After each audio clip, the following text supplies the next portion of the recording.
Did you know that fire moves very fast? That's why it's important to know what to do if there's a fire in your home. You and your family should talk about how to get everyone out of your home quickly and safely. Make a plan and practice it at least twice a year.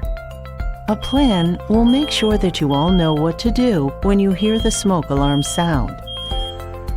Work together to decide how to get out of every room in your home quickly and safely.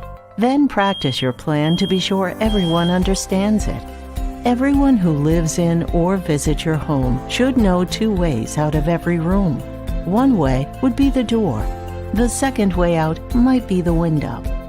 The plan should include where to meet outside after everyone has gotten out. Everyone needs to know where your meeting place is.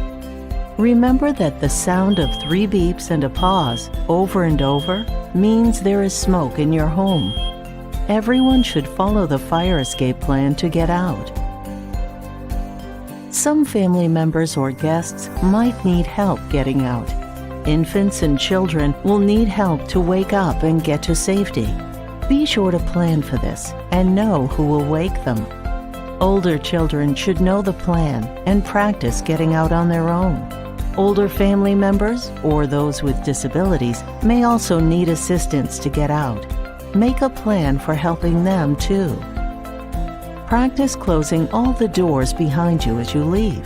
A closed door will help prevent the spread of the fire. Once everyone is outside the home and at your meeting place, call 911 for help. Never go back into a burning building. Once you are out, stay out. Practice your plan with a fire drill at least 2 times a year, in both the daytime and nighttime. You can help keep your family safe by having working smoke alarms and talking about and practicing your fire escape plan.